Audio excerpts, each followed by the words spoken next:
आज हमें करना है श्लोक नंबर 3, 10th चैप्टर 10वें अध्याय का श्लोक नंबर 3।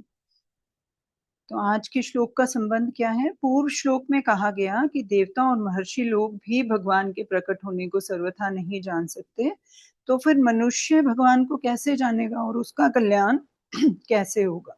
अब इसका उपाय जो है आगे के श्लोक में बताते हैं। क्या कहते हैं भगवान? यो माम जनमन अनादिच वेत्ति लोकमहेश्वरम् असम्मूढः समर्थ्येषु सर्वपापैः प्रमुच्यते। यह माम अजन्म अनादिम, जो मनुष्य मुझे अजन्मा अनादि च लोक महेश्वरम और संपूर्ण लोकों का महान ईश्वर वेत्ति जानता है, अर्थात दृढ़ता से संदेह रहित स्वीकार कर लेता है, जानता भी है और मानता भी है। सह मर्त्येषु असम्मूढ़ सर्व पाप ही प्रमुच्यते, वह मनुष्यों में असम्मूढ़ ज्ञानवान है, मूढ़ नहीं है, ज्ञानवान है और सर्व पापे ही प्रमुच्यते, वह संपूर्ण पापों से मुक्त हो जाता है। तो इसकी क्या व्याख्या है? यो माम अजन्म अनादि च वेत्ति लोक महेश्वरम। पीछे के श्लोक में भगवान के प्रकट होने को जानने का विषय नहीं बताया। इस विषय को तो मनुष्य भी नहीं जानता, पर जितना जानने से मनुष्य अपना कल्याण कर ले उतना तो वह जान ही सकता है। पूरा जानना जरूरी नहीं है, लेकिन जितना जानने से हमें भगवत प्रेम हो जाए, भगवत प्राप्ति हो जाए, हमारे लिए उतना जानना ही काफी है। और वो जानना हमारे लिए पॉसिबल है, वो हमारे लिए ऐसा नहीं है कि हम नहीं जान सकते, उतना उतना हम जान सकते हैं। क्या है उस जानने के पीछे? कितना जानना है हमें? ये जानना और मानना है कि भगवान जो है जन्म रहित हैं, अज हैं, अनादि हैं, अर्थात यह जो काल कहा जाता है, जिसमें आदि और अनादि शब्दों का प्रयोग होता है, भगवान उस काल के भी काल हैं। उन कालातीत भगवान में काल का भी आदि और अंत हो जाता है। भगवान संपूर्ण लोकों के महान ईश्वर हैं, अर्थात स्वर्ग, पृथ्वी और पाताल रूप जो त्रिलोकी हैं, तथा उस त्रिलोकी में जितने भी प्राणी हैं, उन प्राणियों पर शासन करने वाले अलग अलग अधिकार प्राप्त जितने ईश्वर मालिक हैं, उन सब ईश्वरों के भी महान ईश्वर भगवान है ना। हर किसी का कुछ ना कुछ समुदाय का या जो एक प्रतिनिधि होता है ना, इसी तरह से प्रकृति के भी प्रतिनिधि हैं, हमें पता है, अग्नि देवता हैं, वायु देवता हैं, इंद्र देवता हैं, इस तरह बड़े सारे देवता हैं, प्रकृति के प्रतिनिधि हैं जो, और उन सब के प्राणियों के भी और प्रकृति के भी सबके जो महान ईश्वर हैं वो भगवान है। इस प्रकार जानने से अर्थात श्रद्धा विश्वास पूर्वक दृढ़ता से मानने से मनुष्य को भगवान के अज अविनाशी और लोक महेश्वर होने में कभी किंचित मात्र भी संदेह नहीं होता। तो अब ये तीन बातें हमें जाननी है कि ये कैसे है ना, और माननी भी है। यूजुअली हम मान लेते हैं क्योंकि मंदिर में कहा गया है हमें ऐसा, या शुरू से हमने सुना है ऐसा, इसलिए मान लेते हैं, लेकिन क्योंकि जानते नहीं है उसको अच्छे से, तो दृढ़ता से नहीं मानते है ना। बस टेम्परेरी बेसिस पर जब भगवान के सामने होते हैं 2 मिनट के लिए, भगवान को प्रेयर कर रहे होते हैं, उस टाइम हमें ऐसी फीलिंग आती है, लेकिन बाद में हम उस बात को कोई भी महत्व नहीं देते हैं। तो हमें इस बात को, इन तीनों बातों को जानना भी है कि किस तरह से, और जान लेंगे तो वो हमें दृढ़ता से विश्वास पूर्वक मानने में कभी भी कहीं भी कोई भी कठिनाई नहीं। फिर कहते हैं असमूढ़ मर्त्येषु सर्व पापे प्रमुच्यते। भगवान को अज अविनाशी और लोक महेश्वर जानने से मनुष्य पापों से मुक्त कैसे होगा? भगवान जन्म रहित हैं, नाश रहित हैं, अर्थात उनमें कभी किंचित मात्र भी परिवर्तन नहीं होता। वे अजन्मा तथा विनाशी रहते हुए भी सबके महान ईश्वर हैं।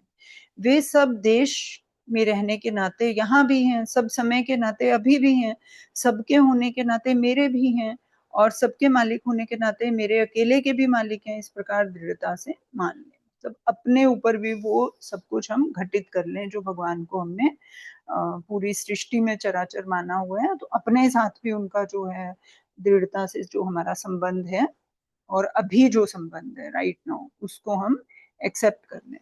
इस में संदेह की गंध भी ना रहे। साथ ही साथ यह जो क्षण भंगुर संसार है, जिसका प्रतिक क्षण परिवर्तन हो रहा है, जिसको जिस क्षण में जिस रूप में देखा है, उसको दूसरे क्षण में उस रूप में दोबारा कोई भी नहीं देख सकता, क्योंकि वह दूसरे क्षण में वैसा रहता ही नहीं। इस प्रकार से संसार को यथार्थ रूप जान ले। एक तो भगवान को जानना हो गया, और दूसरा संसार को भी जानना हो गया कि संसार कभी भी सेम नहीं रहता। हम हमें बाहर से चाहे कोई व्यक्ति दिख रहा हो कि कल हमने देखा था, कल भी ऐसा ही था, आज भी ऐसा ही है, एक दिन में तो क्या ही फर्क पड़ता है, या एक घंटे में क्या फर्क पड़ता है। लेकिन उसके मन के भाव, विचार, बुद्धि, है ना, ये सब चेंज हो गए। सेल्यूलर लेवल पे भी सेल्स चेंज हो चुकी हैं उसकी, है ना, तो वो सेम है ही नहीं है। बस हमने अपनी धारणा वैसी बनाई हुई थी, इसलिए हमें वो अभी वैसा ही दिखाई दे रहा है जैसा हमें कल दिखाई दिया था या एक घंटा पहले दिखाई दिया था।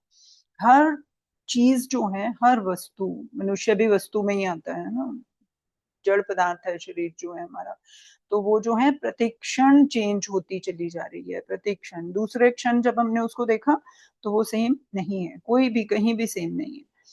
जिसने अपने सहित सारे संसार के मालिक भगवान को दृढ़ता से मान लिया है और संसार की क्षण भंगुरता को तत्व से ठीक जान लिया है, उसका संसार में मैं और मेरापन रह ही नहीं सकता, प्रत्युत एकमात्र भगवान में ही अपनापन हो जाता है ना। जब भगवान को जान लिया और ये भी पता चल गया कि वो तो मेरे हैं, अभी हैं, इसी समय हैं, हमेशा हैं, काल से भी परे हैं, तो वो तो मेरे हो गए फिर, है ना, परमानेंट हो गए, उसमें तो कोई संदेह ही नहीं रहा, कोई दृढ़ता ही नहीं रही। और संसार को भी हमने डाइसेक्ट करके पूरा देख लिया कि वो तो पूरे टाइम चेंज होता चला जा रहा है, तो उसकी सत्ता और महत्ता तो रही ही नहीं हमारे मन में।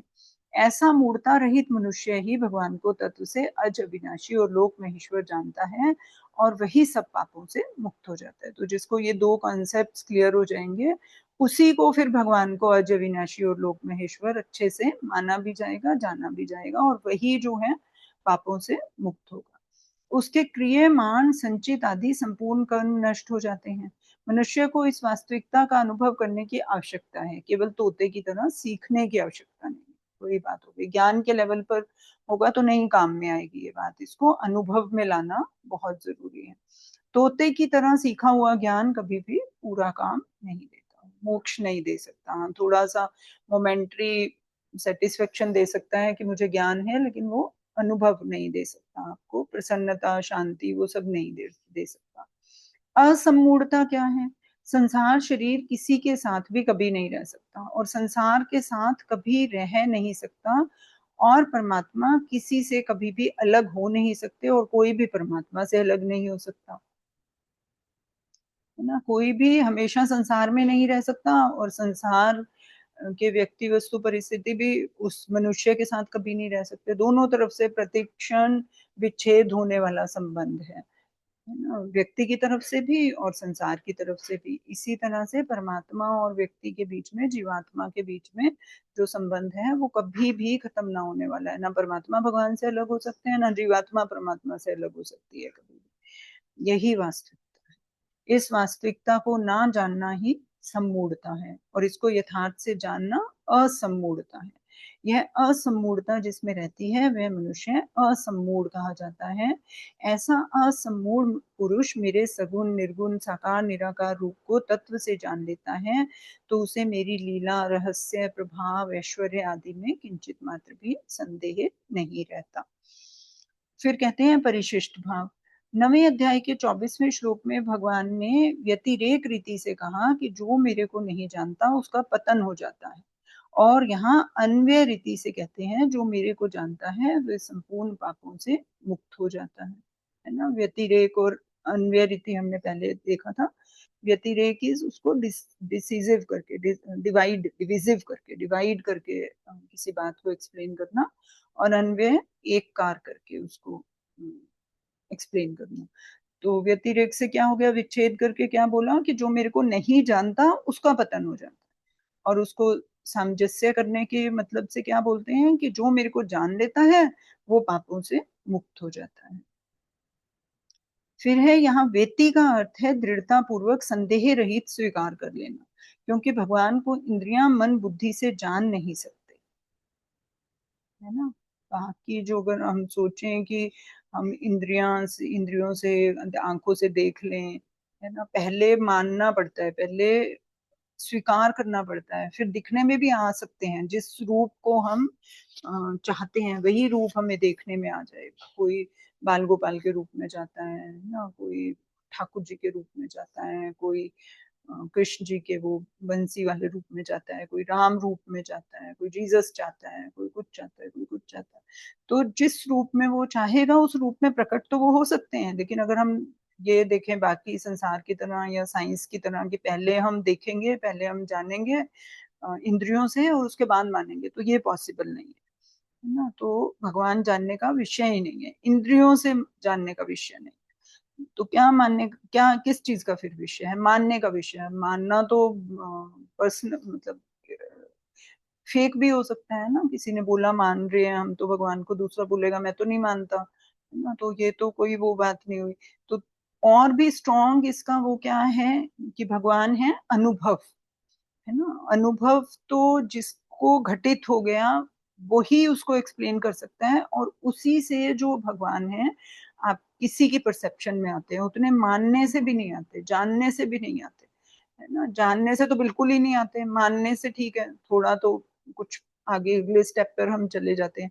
लेकिन अगर भगवान को हमें पाना है, सच में पा लेना है, तो वो अनुभव करके ही होगा, ऐसे पॉसिबल नहीं है। जानने का विषय खुद प्रकृति भी नहीं है, प्रकृति भी नहीं जान सकती है कुछ, उसमें भी पावर नहीं है जब तक चेतना ना हो प्रकृति में, उसमें भी जानने की नहीं है, जड़ है प्रकृति भी। फिर प्रकृति से अतीत भगवान जानने का विषय कैसे हो सकते हैं? अनुभव करने का तात्पर्य है अपने को भगवान में लीन कर देना, भगवान से अभिन्न हो जाना। कैसे करेंगे? अब हम अनुभव कैसे करेंगे? भगवान के अंदर हम लीन हो जाएंगे और भगवान को अपने से एक कर लेंगे। भगवान से अभिन्न होकर ही भगवान को जान सकते हैं। क्यों? क्योंकि वास्तव में अभिन्न ही हैं हम भगवान से। भगवान को दूसरा बनकर हम नहीं जान सकते। सूर्य अपने प्रकाश से ही अपने आप को प्रकाशित करता है, इसी तरह जीवात्मा खुद ही उसमें समाकर उसको जान सकती है। और संसार को कैसे जानेंगे? संसार से अलग होकर, क्योंकि एक्चुअल में वो अलग है। तो जो चीज जैसी है उसको उसी तरीके से जान सकते हैं। संसार क्योंकि हमसे अलग है इसलिए उससे अलग होकर ही जान सकते हैं, और भगवान क्योंकि हम और भगवान एक ही है, जीवात्मा और परमात्मा, तो वो जीवात्मा परमात्मा में समाकर ही परमात्मा को समझ और जान सकती है। महर्षिगण भगवान के आदि को तो नहीं जान सकते, पर वे भगवान को अज अनादि तो जानते ही हैं। उनको इतना तो पता ही है कि भगवान अज अनादि है। हाँ, भगवान के आदि को नहीं जान सकते वो, क्योंकि उसके बाद आए थे। भगवान का अंश होने से जीव जो है वैसे तो खुद भी अज और अनादि है, अतः वह भगवान को अज अनादि जानेगा तो अपने को भी वैसा ही जानेगा। भी बोलते हैं कि आत्मा भी ऐसी है, बोलते हैं कॉमन लैंग्वेज में ना, कि आत्मा भी अजर और अमर है। क्योंकि जीव भगवान से अभिन्न होकर ही भगवान को जानता है। लेकिन जब हम ये बोलते हैं कि आत्मा अजर और अमर है, हम तब भी मृत्यु और जन्म और मृत्यु के बंधन में फंसे रहते हैं, क्योंकि हम आत्मा और परमात्मा को अलग अलग मानते हैं। और हमारा ये कंसेप्ट है कि आत्मा तो अजर और अमर है और ये जन्म लेती रहेगी, बार बार लेती रहेगी अपने कर्मों के अनुसार, और ऐसे शरीरों में प्रकट होती रहेगी। लेकिन अगर हम जो भगवान अजर और अमर हैं उन्हीं में जाकर जीवात्मा मिल जाए, तो फिर उसके बार बार ये दुख, सुख दुख, है ना, जन्म मरण का जो चक्कर है उससे खत्म हो जाएगा। अपने को अज अनादि जानने पर वह क्या है, मूढ़ता रहित हो जाता है, उसकी मूढ़ता खत्म हो जाती है। तो फिर उसमें पाप कैसे रहेंगे जब मूढ़ता ही नहीं है, बुद्धि उसकी तीक्ष्ण हो चुकी है, क्या करना है, कैसे करना है, क्यों करना है, सब पता है उसको। तो फिर कोई गलत काम कर ही नहीं पाएगा वो। तो फिर क्या होगा कि वो पाप रहित हो जाएगा। क्योंकि पाप तो पीछे पैदा हुए थे, पहले तो अज और अनादि है। सर्व पापे प्रमुच्यते कहने का तात्पर्य है गुणों के संग से रहित हो जाना। गुणों का संग रहते हुए मनुष्य पापों से मुक्त नहीं हो सकता, क्योंकि गुणों का संग ही पापों का मूल कारण है। जितना ज्यादा तमस होगा उतने ज्यादा पाप होंगे। फिर रजस होगा तो डिफरेंट तरीके के पाप होंगे, काम क्रोध वाले पाप होंगे। उसमें क्या है, उसमें तो राक्षसी और आसुरी प्रवृत्तियों वाले, दूसरे का कुछ भी नुकसान कर दो। राजसी में अपना नुकसान ज्यादा कर रहे होते हैं, दूसरे का तो कर ही रहे होते हैं। तामसिक में दूसरे का ज्यादा कर रहे होते हैं, और सात्विक में क्या, और भी सटल तरीके पे अपना नुकसान कर रहे होते हैं, अभिमान में चले जाते हैं, अहम भावना, ईगो जो है बहुत स्ट्रांग हो जाती है। तो इन सब से हमें जो है रहित होना है। आगे चौथे से छठे श्लोक तक असमूढ़ता का ही विवेचन हुआ है, जिसमें भगवान ने अपने को सबका आदि बताया। भगवान स्वयं अनादि हैं और भावों के तथा महर्षियों के आदि हैं। खुद तो कह रहे हैं कि मैं अनादि हूँ ना, लेकिन महर्षियों और देवताओं जो हैं उनका मैं आदि हूँ, उनसे पहले था। अब आगे के 3 श्लोक जो है ना वो इकट्ठे हैं। तो 3 श्लोक में भगवान क्या कहते हैं कि पहले श्लोक में भगवान ने जिस परम वचन को सुनने की आज्ञा दी थी, भगवान ने पहले श्लोक में कहा था ना कि मेरे उस परम वचन को सुनो तुम। तो अब आगे के 3 श्लोकों में उसकी व्याख्या है।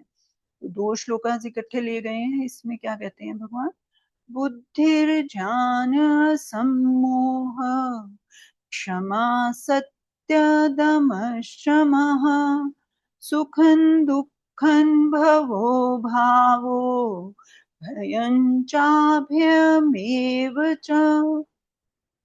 नेक्स्ट है अहिंसा समता तुष्टिस् तपोदानं यशो यशः भवन्ति भावा भूतानां मत्त एव पृथग्विधाः। इसमें भगवान कहते हैं बुद्धि ज्ञान असम्मोह है ना, मोहित नहीं है, जो असम्मोह है। क्षमा सत्य दम क्षम तथा सुख दुख उत्पत्ति विनाश भय अभय और अहिंसा समता संतोष तप दान यश और अपयश, प्राणियों के ये अनेक प्रकार के अलग अलग 20 भाव मुझसे ही होते हैं। तो ये सारे पॉजिटिव नेगेटिव ऑपोजिट्स है ना, ये सब जितने भी भाव हम में उत्पन्न होते हैं वो सब भगवान कह रहे हैं मेरे से ही होते हैं। बुद्धि उद्देश्य को लेकर निश्चय करने वाली वृत्ति का नाम बुद्धि है।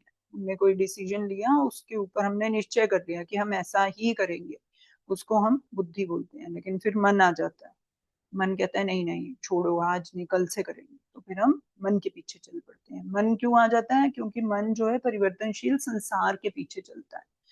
तो वो संसार जो है मन को आकर्षित करता रहता है, कुछ और प्रलोभन देता रहता है कि ये बेटर चीज है, ये कर लेते हैं। तो बुद्धि जो है उसको छोड़ देती है, फिर मन हावी हो जाता है, संसार हावी हो जाता है। कब होगा, जब हम संसार को सत्ता महत्ता देंगे।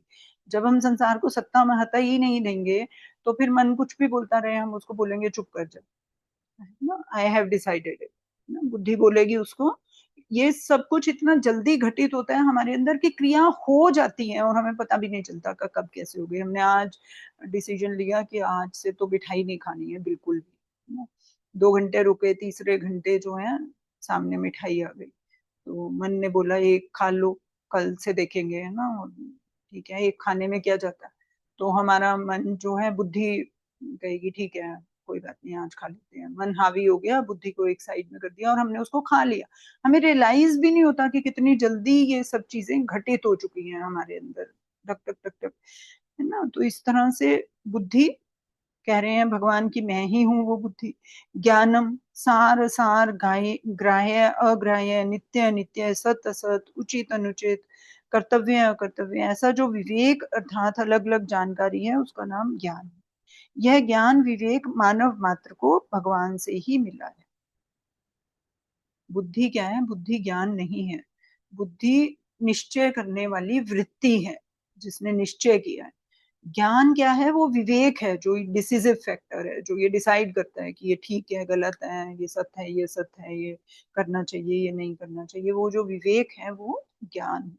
तो इतनी सुंदर हमारी लैंग्वेज है जिसमें कि हर भाव को, हर शब्द को इतने सटल तरीके से एक्सप्लेन किया गया है कि एक भी हमारे अंदर कुछ तरंग उठती है तो उसको कुछ नाम दिया गया है। अब हमारी ये रिस्पॉन्सिबिलिटी बनती है कि हम अलग अलग उन सबको पहचाने, तभी तो हम उनके ऊपर काम कर पाएंगे। अगर हम जानते ही नहीं, हम तो बुद्धि को वही मानते थे, एक ही कंबाइंड चीज है ना, मेरी बुद्धि ठीक गलत का निश्चय, क्या करना ठीक है क्या नहीं करना ठीक है, यही बुद्धि है ना। देखो कितना सटल डिफरेंस है, बुद्धि और ज्ञान में डिफरेंस है। फिर कह रहे हैं असम्मोह, शरीर और संसार को उत्पत्ति विनाशचाल विनाशशील जानते हुए भी उनमें मैं और मेरापन करने का नाम सम्मोह है, और इसमें ना होने का नाम असम्मोह है।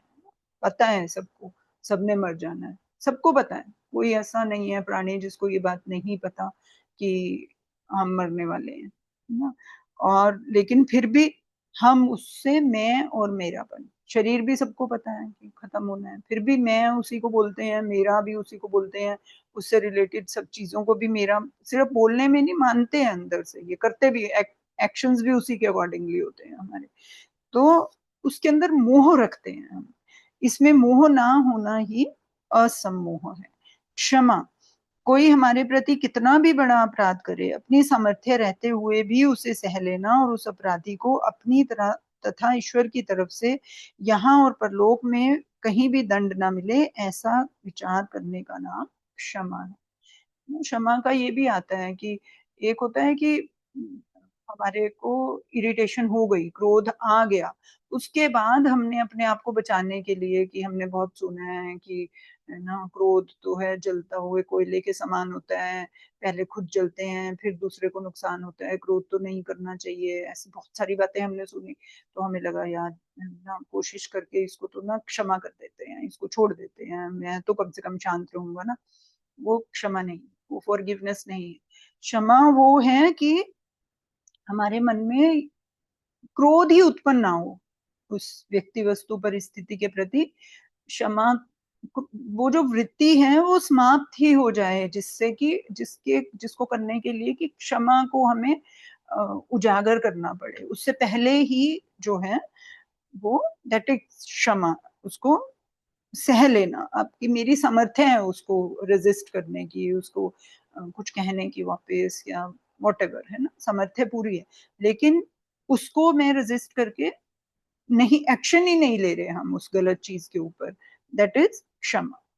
सत्यम, सत्य स्वरूप परमात्मा की प्राप्ति के लिए सत्य भाषण करना, अर्थात जैसा सुना देखा और समझा है उसी के अनुसार अपने स्वार्थ और अभिमान का त्याग करके दूसरों के हित के लिए ना ज्यादा ना कम, वैसा का वैसा कह देने का नाम सत्य है। अब सत्य है ना, हम कहते हैं कि सत्य की बड़ी सारी डेफिनेशंस आती हैं कि क्या सत्य है। तो सत्य को इन्होंने बोला कि जो देखा सुना और समझा है, हर किसी का सत्य अलग होता है। कल भी हम बात कर रहे थे, किसी को कुछ बात सत्य लगती है, उसको लगता है नहीं नहीं ये तो सत्य नहीं है, दूसरी बात सत्य है ना।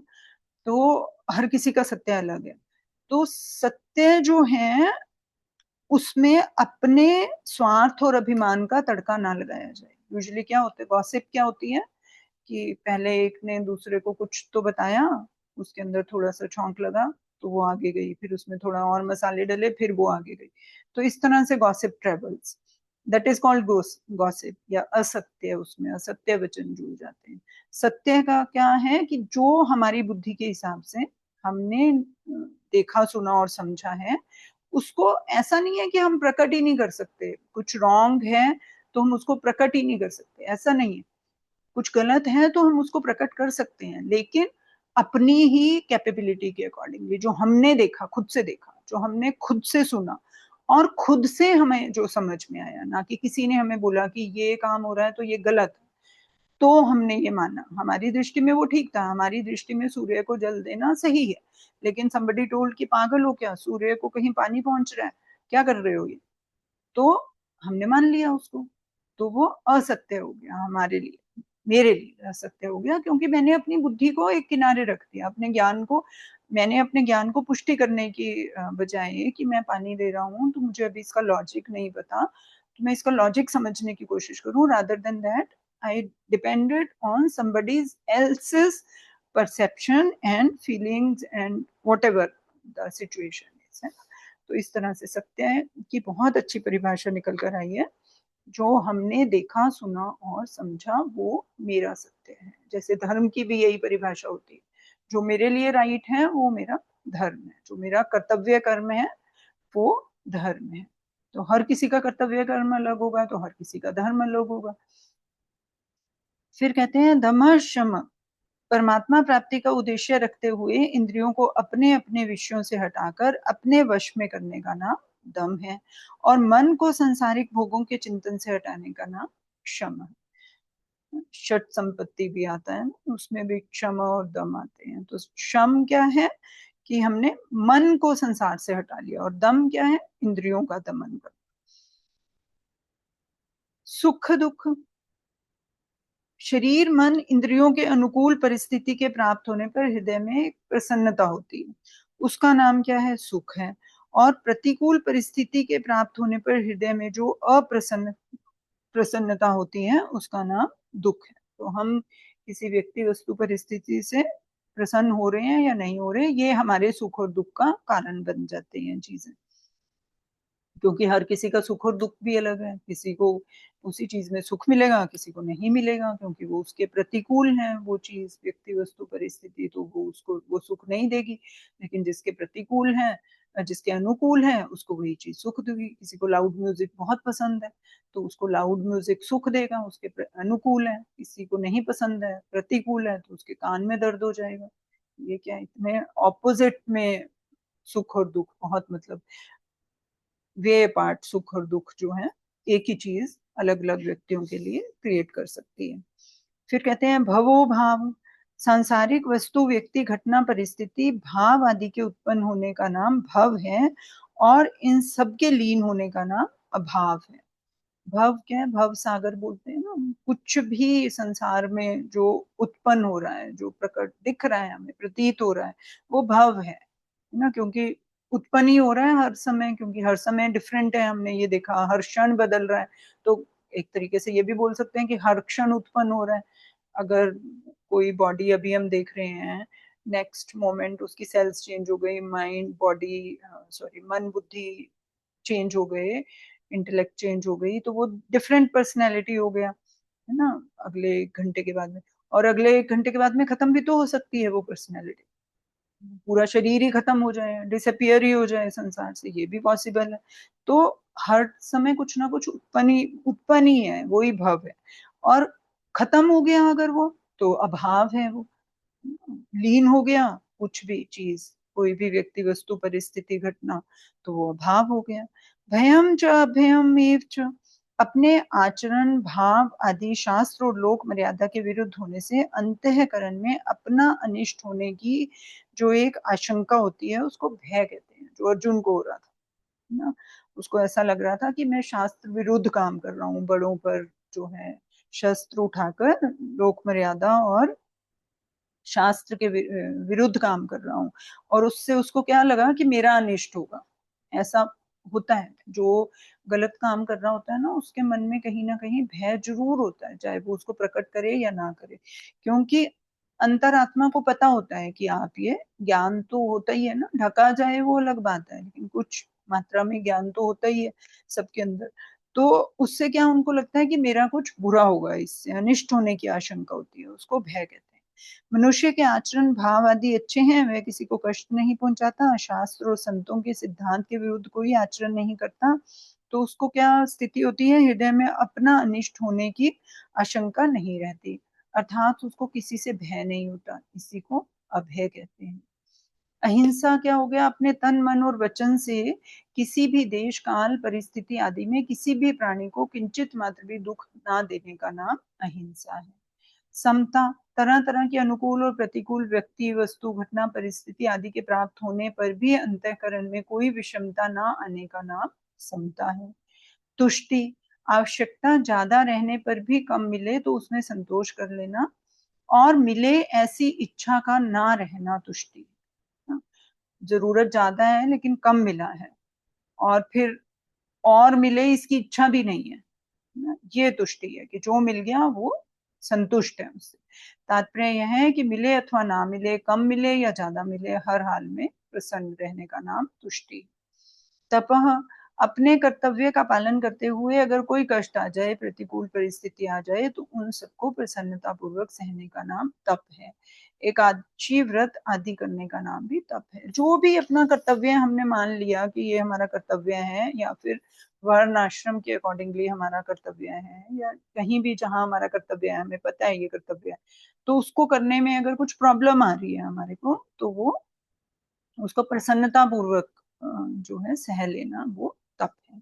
दानम, प्रत्युपकार और फल की किंचित मात्र भी इच्छा न रखकर प्रसन्नता पूर्वक अपनी शुद्ध कमाई का हिस्सा सत्य पात्र को देना दान। यशो यश, मनुष्य के अच्छे आचरणों, भावों और गुणों को लेकर संसार में जो नाम की प्रसिद्धि, प्रशंसा आदि होती है, उसका नाम यश है। मनुष्य के बुरे आचरणों, भावों और गुणों को लेकर संसार में जो नाम की निंदा होती है, उसको अयश कहते हैं, अपयश कहते हैं। तो इनमें भी समान रहना है।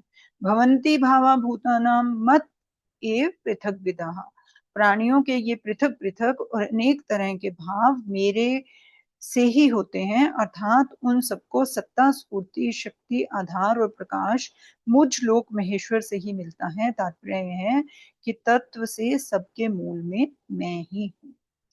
यहाँ मत पद से भगवान का योग, सामर्थ्य, प्रभाव, और पृथक विधा पद से अनेक अनेक प्रकार की अलग अलग विभूतियां जानी चाहिए। ठीक है जी, इसका बाकी का हम कल करेंगे। We have 4 minutes left now. किसी को कुछ ऐड करना है इसके अंदर?